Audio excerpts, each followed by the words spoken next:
Hi everybody, Tim Hughes here, CEO and co-founder of DLA Ignite, and with me today I've got Ryan O'Sullivan, and we're going to be talking about his book, Building B2B Relationships, How to Identify, Map and Develop Key Relationships to Win More Business, published by Kogan Page. Ryan, where can people find you?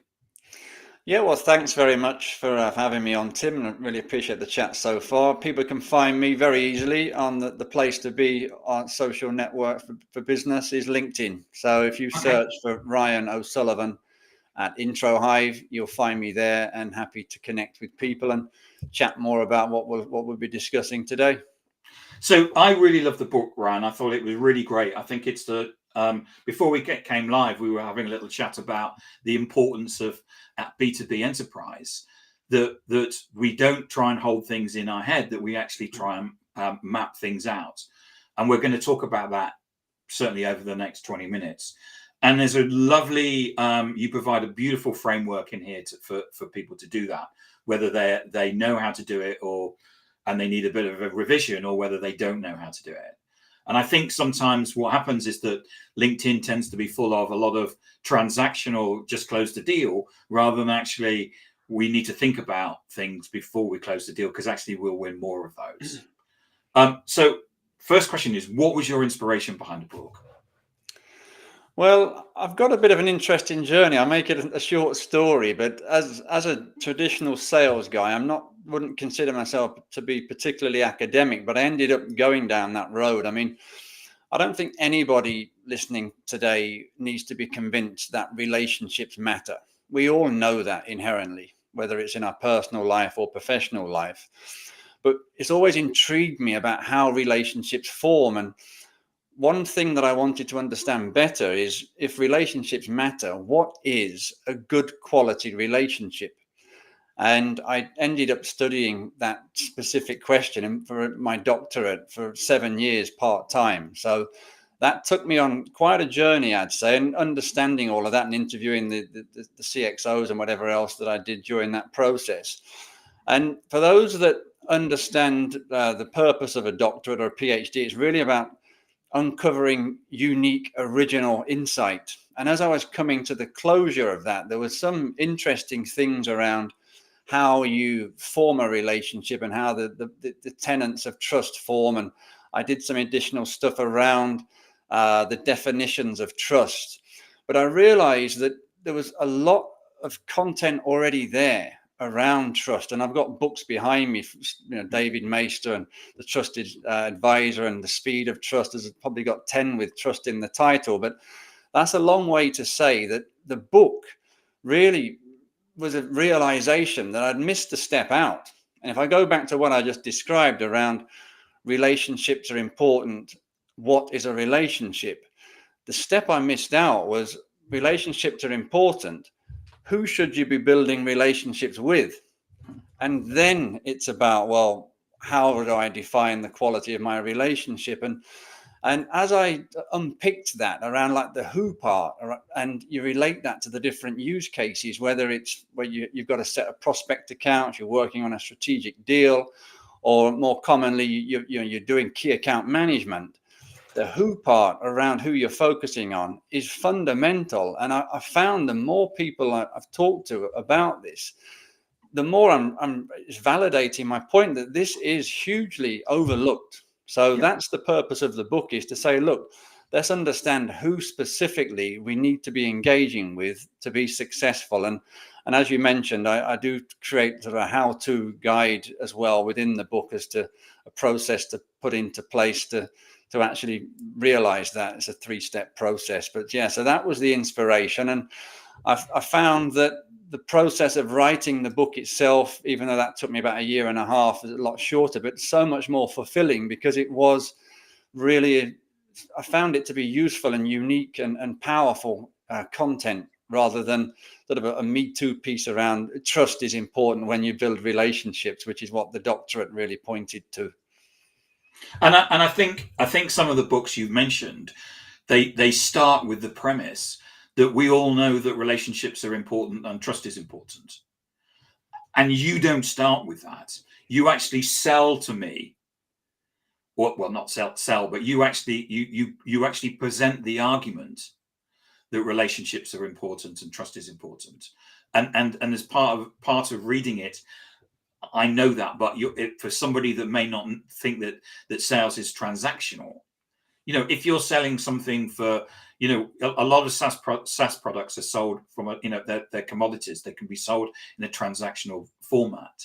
But when you're selling or still selling things which are $1 million or $500,000, you still need to have relationships, and they can still take time. How now, if we think about, we're going to be selling to some organization, it's a completely green field.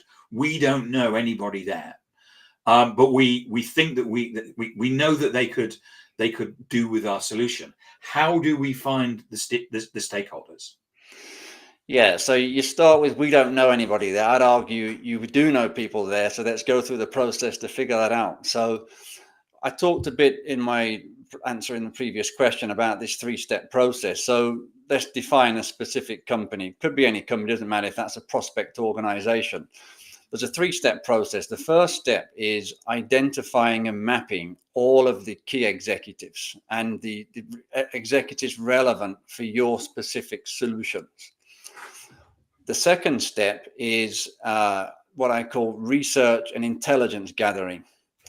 And then the third step is the engagement strategy. So the logic there is, look, the identifying is, if you don't know who the key people are, how can you influence them?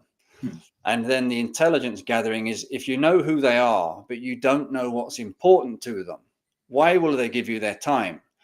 And then the third step, which is the engagement, is, if you know who they are and you know what's important to them, who's the right person to engage with what message through what channel?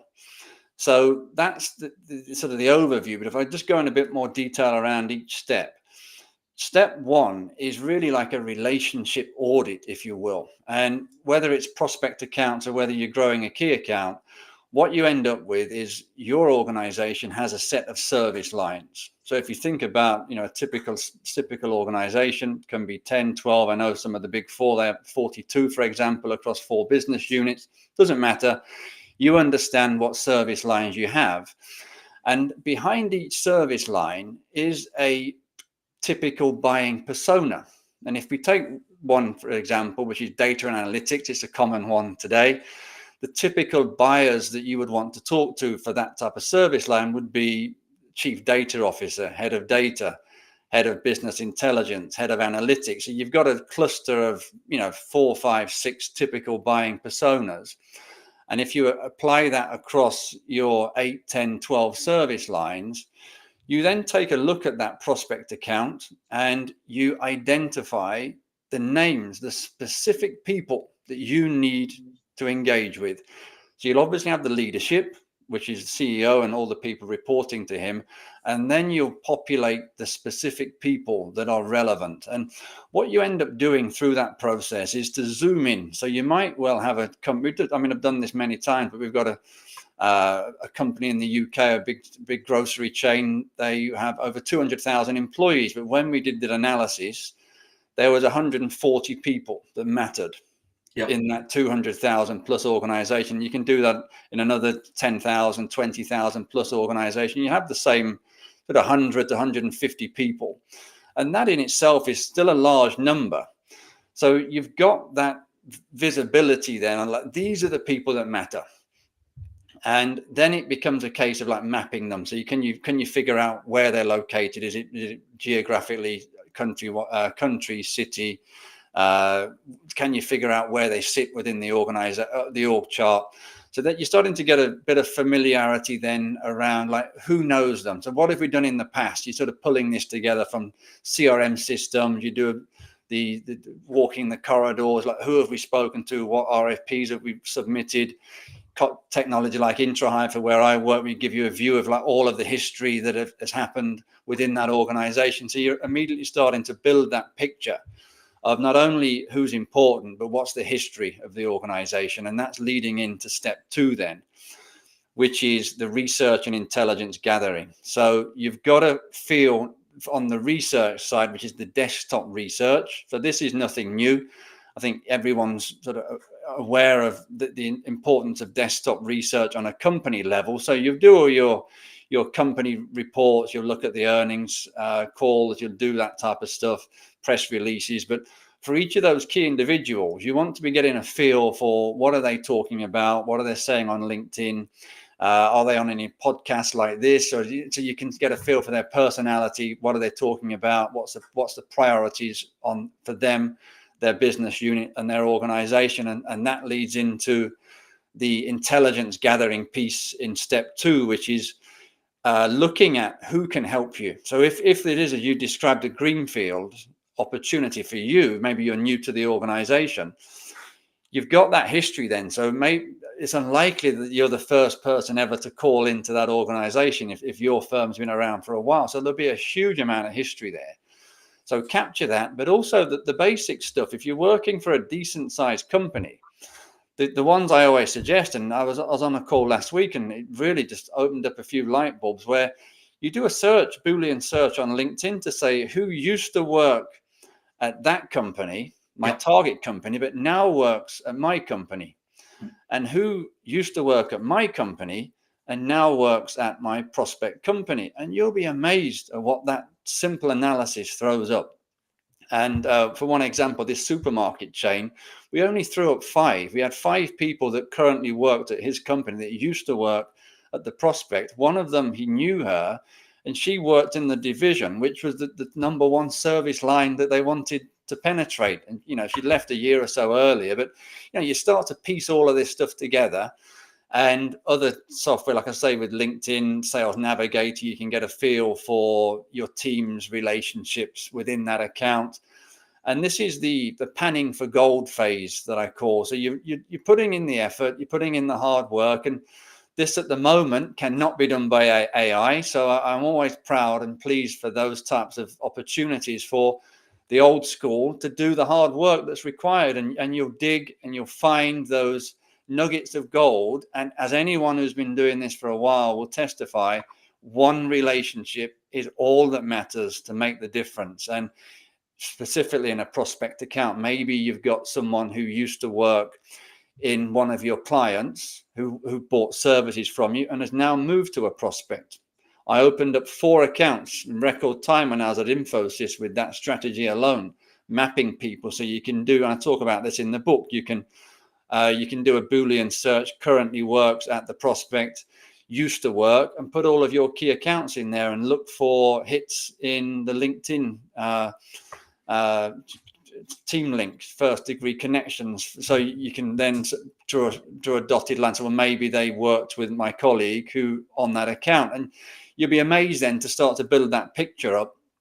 And this is all step 2. And then finally, step 3, as I mentioned, is the engagement strategy. So the classic thing we have to hold back from is you suddenly jump on that and say, oh, you used to work at my prospect, as our client, now you work here, can we have a meeting? That is not the way to do it.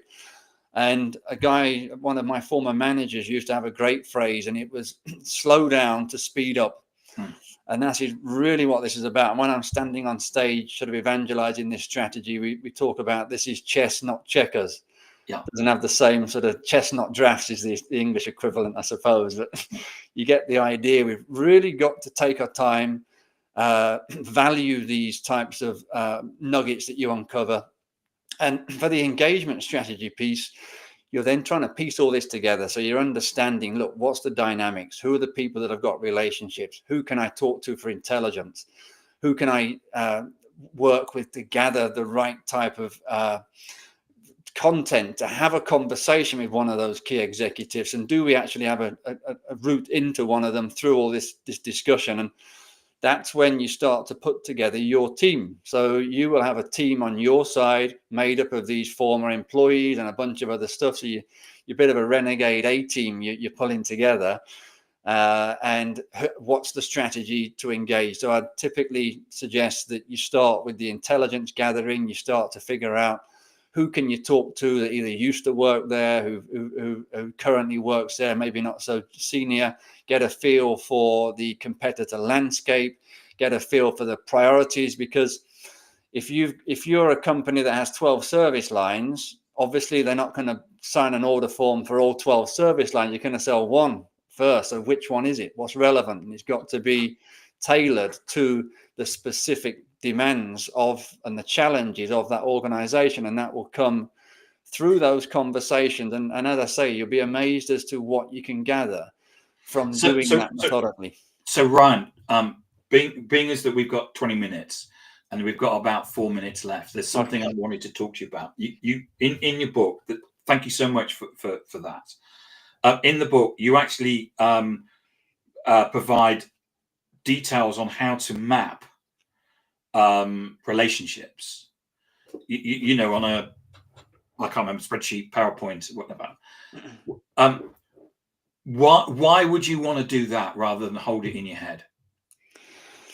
Well, look, this is the fallacy I think people have, that if you are running an opportunity or running an account, you are the fountain of knowledge. I think we've got to break that mentality. That is not the way that it works in the modern day, if you ask me. I think everything I've seen is this is a team sport. People that have that mindset, they still celebrate the team when they win, but it really is a team. And a lot of the stuff that we see today, and I talk about in the book when the multi-threading in chapter 9 is around the number of stakeholders that are involved in a decision on the client side. And you know, we've talked about how you map across everyone, but when you get into the deal cycle, you're still going to have 10 to 15 people responsible for signing that deal on the one service line. But you need to understand that that's 10 to 15 people that not you can manage, even if you believe you can. That is not what clients want. They want you to bring the best of your organization together. And that's when, as part of those weekly or fortnightly calls where you're planning the pursuits, you need to bring your team in, the technical people, your executives, and then you become a director, an orchestrator, a maestro even, of how the deal is run. So you have to be open to standing back even and observing as the coach and the director of the film and playing that role. I think that is the way to do it. Yeah, we had a guy who worked for us who was classic lone wolf. And he had great inroads into LinkedIn, and he basically pitched us in basically us helping LinkedIn. And what would happen is that he would go to the meetings and he would never bring anybody else in. So LinkedIn just assumed he was a company of one, therefore he wouldn't scale. Therefore, it never went anywhere. And that's one of the things that what buyers are looking for, isn't it? They're looking for that breadth of people. Now, I might not get on with everybody in the supplier, but what I'm looking for, will they look after me? Have we got the customer support help? Have we got, is the knowledge there? Is the architecture? You know, all of those things that they're looking for, and that can never be in one person. And I think that's one element to it. But there's also, people expect to speak to their peers on the opposite side. And if you've got technical questions, or you've got concerns about confidentiality or sort of data privacy questions, it's still any confidence if you're the person that's distributing all of this information. It's just not going to work like that. You have to bring in their peer who's in a similar role, who can address that. So I think that is really core to doing that. And I think the map, as you laid out the question, is central to the strategy that you will then use as part of those regular cadence of meetings, where you're plotting who's going to reach out to who and how did that go at the following session as it comes back. And it just forms the central points for how you manage things and how you articulate the success. And just, you know, as one final point, I think often salespeople feel that for a start, that sounds like an awful lot of work. Yes, it is, but sales is an awful lot of work, but you will win more deals and more bigger deals by doing it. The other thing is that what people quite often they don't like is they don't like their peers basically inspecting what they do, because leadership, it always feels like an inspection. And actually what A players do is that they map all this stuff out. They go to their leadership and they say, here's the opportunity. What am I missing? And they do that from a political point of view, because if you bring leadership into your deal, if you lose it, it's not your fault. It's everybody's fault. Yeah. So there's a real political, this isn't just about, take, oh, you missed that. Okay. Yeah, I missed it. That's great. Thanks for the feedback. But but also by bringing those people in, the sales director at a certain level, the CEO at a certain level, it's their deal as well. Correct. And I think it does instill more confidence that you're doing the right things. Leadership, and everyone understands, look, you can't win every deal, but if you're following the right process, you will instill that confidence that you're doing the right things. And you may well lose this account, this fictitious prospect account we're working on. You may not win the first bid you go for, but you're going to win the second or the third or the fourth. And all of this data needs to be captured, and the strategy and all the details. So to me, it's the only way to do things in the modern world. Like, it is a team sport, and we all have to celebrate the successes. And as the old saying goes, when the deal's won, everyone's to blame, success. But if you lose it, you're to blame. But maybe that mitigates some of that risk. Yeah. Ryan, thank you so much for coming on and talking about your book. I really loved it, and I certainly recommend it for salespeople and sales leaders. They should be buying this for the whole of their team and saying, this is what we're going to implement, in my humble opinion. So where can we get a copy, Ryan?